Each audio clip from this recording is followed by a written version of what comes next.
মুসলমানের উপরে অতটুকু ইলম শিক্ষা করা ফরজ, যা দিয়ে ফিতনা চিনা যায়, ঈমান বাঁচানো যায়, আমল বাঁচানো যায়। ঠিক না ভাই? ঠিক ধরে বলেন।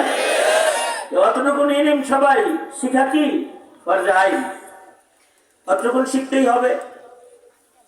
আর যদি অতটুকুনের পাশাপাশি আর একটু বেশি ইলম শিখে যে সূরা কাহাফ পড়তে পারে, সকাল বেলায় সূরা ইয়াসিন পড়তে পারে, সন্ধ্যা বেলায় সূরা ওয়াকিআ তিলাওয়াত করতে পারে, ঘুমের আগে সূরা মুলুক পড়তে পারে, শেষ রাত্রিতে সূরা রহমান, সূরাতুর রহমান পড়তে পারে, মাঝে মাঝে নামাজে দাঁড়ায় লম্বা কেরাত পড়তে পারে। যদি এতটুকু তিলাওয়াতকারী কেউ হয়ে যায়, তাহলে তাকে তো আল্লাহ তাআলা দাজ্জালের ফিতনা থেকে হেফাজত করবে।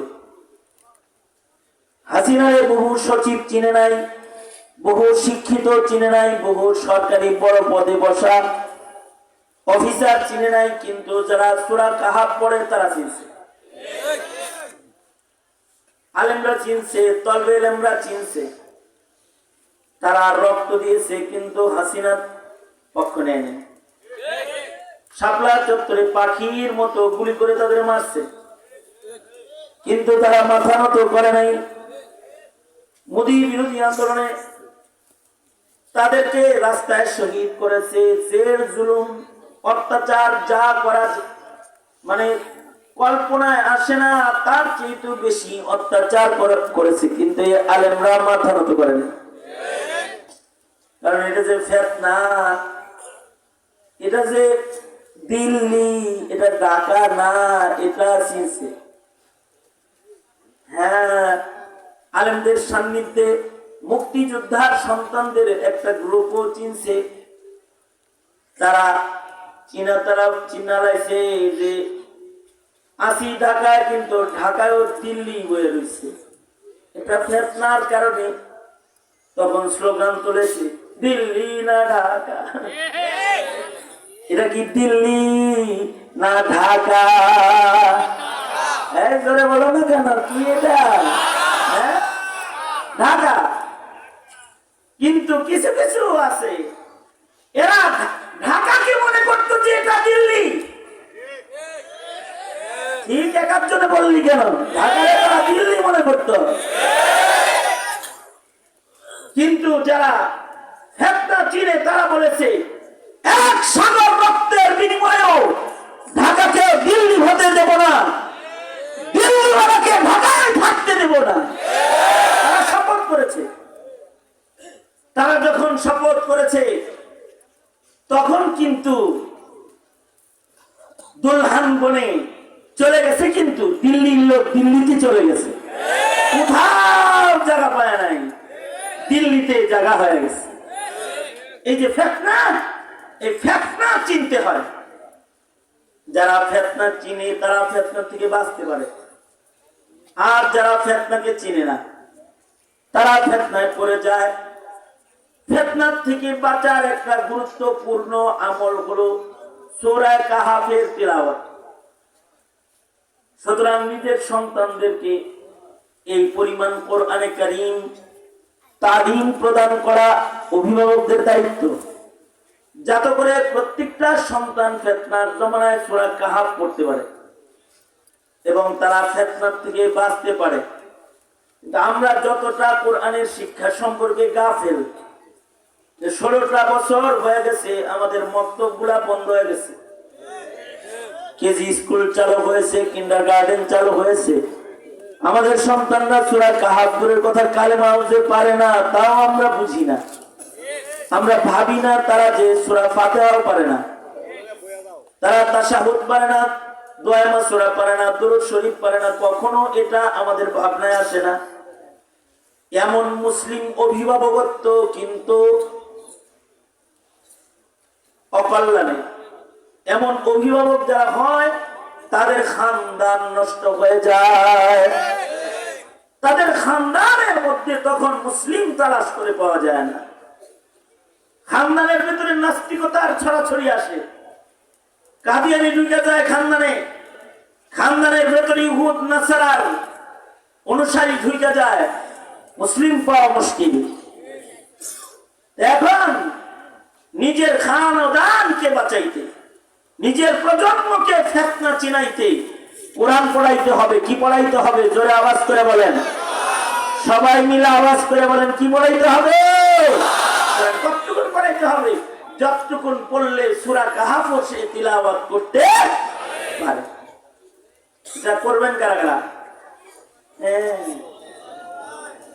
ছেলেদেরকে এতটুকুন কোরআন মজিদ পড়াইবেন যেন সূরা কাহাফ পড়তে পারে ভালো করে, প্রতিশোধ। হ্যাঁ, ভালো করে ওয়াদা কর। নওজওয়ানরা বেশি, বিয়ে খরচ নেই অনেকেই, ঠিক না? কারা কারা বিয়ে খরচ নেই? হাত তোল। বিয়ে ছাড়া কারা কারা? হাত তোল। বিয়ে খরচ নাই কে কে? তারা হাত তোল, দুই হাত তোল। এই সব বিয়ে ছাড়া। আল্লাহ এদের ভালো একটা টুকটুকে একটা বউ দিয়ে, ঠিক আছে? হ্যাঁ, আবার দোয়া করি, আল্লাহ তোমাদের জন্য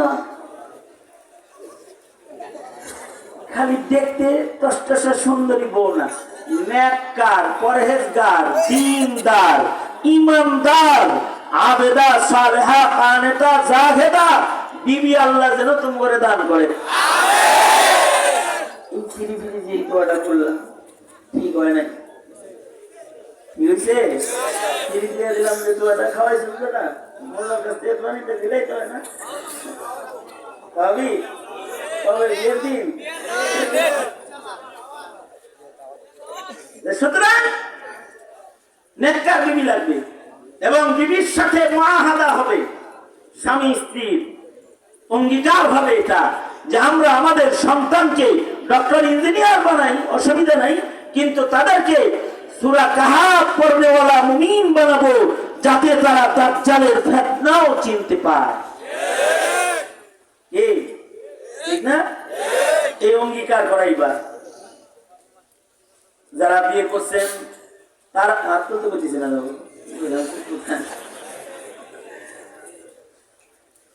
যারা বিয়ে করছেন তারা তাদের বিবিকে বলবেন, আসো আমরা স্বামী স্ত্রী মিলে আমাদের ঘর বাঁচাই, আমাদের সন্তানকে কোরআন পড়নেওয়ালা বানাই, সূরা কাহাফ পড়নেওয়ালা বানাই, সূরা ইয়াসিন পড়নেওয়ালা বানাই। যদি বিশুদ্ধ কোরআনে কারীম তিলাওয়াত যদি সন্তান জানে, এই সন্তানগুলা ফিতনা মুক্ত থাকবে, এই সন্তানগুলা ঈমান চিনবে, ইসলাম চিনবে, দ্বীন চিনবে। মনে করো কি বাংলাদেশে বুঝি দ্বীন চিনা, ইসলাম চিনা, তাওহীদ চিনা, হক হক্কানিয়াত চিনা, স্বাধীনতার পক্ষে শক্তি বিপক্ষে শক্তি চিনার মানুষ নাই? কথা বলা কেন নাই? আছে যে এটা তো 5 তারিখে টের পাওয়া গেছে। 5 তারিখ যেদিন ঘুমু না খেয়ে মন খারাপ করে উড়াই চলে গেল, ওই সময় টের পাওয়া গেছে যে ঈমান চিনার লোক বাংলাদেশে কি পরিমাণ আছে। আর আশ্চর্য বিষয়, খুশি হয় এবং আগামীর খেলাফতের রাশেদার যুগের নকল খেলাফত আলা মিনহাজিন নবুওয়ার স্বপ্ন তখন দেখতে পাই আমরা, যখন দেখি তাকায় যে দেশটাকে মূর্তিমুক্ত করতে কোনো মোল্লা লাগলো না। এটা যখন চিন্তা করি তখন সাহস পাই এবং খুশি হই, আনন্দিত হই এবং কদম সামনে বাড়াতে অনেক সাহস, অনেক বেশি আনন্দ উৎসাহ হৃদয়ের ভেতরে জায়গা পায় যখন মুসলিম যুবকদের ঈমান দীপ্ত সাহসিক অবস্থানটা আমাদের চোখের সামনে ভেসে ওঠে। যেমন উদাহরণস্বরূপ 5 তারিখে বুবুজান চলে গেলেন, 6 তারিখ সন্ধ্যার আগে 24 ঘন্টার ভেতরে টোটাল বাংলাদেশে যত ভাস্কর্য দাঁড়ায় ছিল সব শুয়ে পড়ল, দাফন হয়ে গেল, সব ভেঙে গেল। এমনকি কিছুদিন আগে গোপালগঞ্জে গেলাম, ওখানে শেখ সাহেব জেলা দরজায় দাঁড়িয়ে সালাম দিতেন সবসময়। ওখানে দুই পাশে শেখ সাহেব এরকম আছে, সালাম, সুস্বাগতম গোপালগঞ্জ, আসুন, সালাম দিতে। সেদিন গেলাম গোপালগঞ্জ, দেখলাম শেখ সাহেবের মাথা নাই।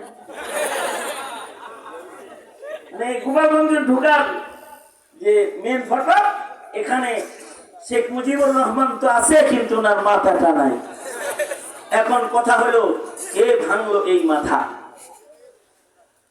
অথবা সারা বাংলাদেশের মূর্তিগুলাকে কে শোয়া দিল? এই মূর্তিগুলা তো মামুনুল হক ভেঙ্গে তারপরে ওগুলোকে বুড়িগঙ্গায় ফেলে নাই। আরে বুড়িগঙ্গা পর্যন্ত যাওয়া দিতে টাইম পায় নাই। অথবা পীর সাহেব চরমনাই ফয়জুল করিম, রেজাউল করিম সাহেব এই মূর্তি ভাঙে নাই। অথবা হেফাজতে ইসলাম বাংলাদেশের আমির মুহিবুল্লাহ বাবুনগরীও ভাঙে নাই। তাদের কর্মীরা কেউ ভাঙলো না, হেফাজতের কর্মীরাও ভাঙে নাই। কোন মাদ্রাসার মুহতামিম, কোন মসজিদের ইমাম অথবা কোন মাদ্রাসার ছাত্ররা এই মূর্তির গায়ে টুকাও দেয় নাই, টাচ করে নাই। কিন্তু 24 ঘন্টার ভেতরে সব মূর্তি শুয়ে পড়ছে। তার মানে হলো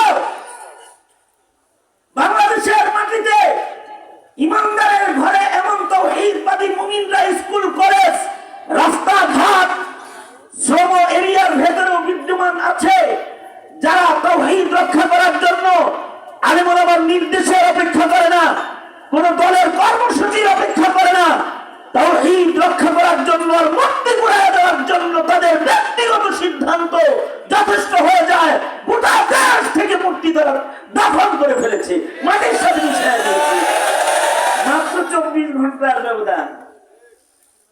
সুতরাং যারা ইসলাম বিদ্বেষী স্বপ্ন দেখো, ইসলামকে যারা অপছন্দ করো, তারা এগুলোর থেকে শিক্ষা গ্রহণ করো। নাস্তিকদের হাউমাউ আর নাস্তিকদের হইচই দেখে এইটা কল্পনা করবে না, দেশটাই বুঝি নাস্তিকের হয়ে গেছে। এ দেশ আগেও ছিল মুসলমানের দেশ, এখনো আছে শাহজালালের দেশ, শেখুল হিন্দের দেশ, শেখুল হাদিস আল্লামা আজিজুল হক রহমতুল্লাহের দেশ। এই দেশ অলি বুজুর্গদের দেশ, দাওয়াত ও তাবলীগের দেশ, আগেও ছিল, এখনো আছে। কেউ ইসলাম নিয়ে চক্রান্ত করলে তাকে হয়তো দিল্লি, নয়তো ওয়াশিংটন, অথবা কোনো দাদার কদমে যেয়ে থাকতে হবে, মুসলমানের মাটিতে যারা বলে। সুতরাং এটি একটা বুঝ, এই যে ইমানি একটা বুঝ, এই বুঝটা মুসলমানের হৃদয়ে সবার ভেতরে থাকাই দরকার। যদি সবার ভেতরে থাকতো, তাহলে ভাস্কর্যের বিরুদ্ধে কথা বলার কারণে মামুনুল হককে মামলা দেওয়া সম্ভব হতো না, গ্রেফতার করা সম্ভব হতো না। যদি সবার এই দিনই বুঝ থাকতো, তাহলে নাস্তিকরা সংসদের চেয়ারে বসে আলেমদের উপরে অত্যাচার করতে পারত না। সবাই যদি এই বুঝগুলো থাকতো, এই বুঝগুলা তো ইমানি বুঝগুলা তো প্রতিটা মুমিনের দরকার। ইমানি শিক্ষা, ইমানি চেতনাপদ প্রজন্মের প্রত্যেকটা মুসলমানদের শিক্ষা দিতে লাগবে সহিহ একটা তালিম। সেটা হলো ইলমে দ্বীনের তালিম। যে ইলমে দ্বীনের দ্বারা সে ফিতনা চিনতে পাবে, জমিনে ইসলাম বিদ্বেষী শক্তিকে সে চিনতে পাবে, সে কাদিয়ানীকে চিনবে, নাস্তিককে চিনবে, ইহুদ নাসারাকে চিনবে। তার ঈমান, তার ইসলাম বাঁচায় চলার জন্য সে যোগ্যতা অর্জন করবে। তখন ফিতনার সাগরও যদি বয়ে যায়, তার ঈমানি শক্তি দিয়া সাঁতরায়া সে পীরের তীরে চলে যাবে, সে নাজাত পেয়ে যাবে, মুক্তি পেয়ে যাবে। এ কারণে প্রতিটা অভিভাবকের জিম্মাদারি সন্তানদেরকে ফিতনা থেকে বাঁচাইতে, প্রজন্মের প্রত্যেকটা সন্তানকে আমরা দ্বীন শিক্ষা দিব ইনশাআল্লাহ। বলেন, সেই দ্বীন শিক্ষার একটি ভূমিকা পালন করে ইবতেদায়ী মাদ্রাসাগুলো। নোরানি মাদ্রাসাগুলো, হেফজখানাগুলো, এগুলো এই ভূমিকা পালন করে।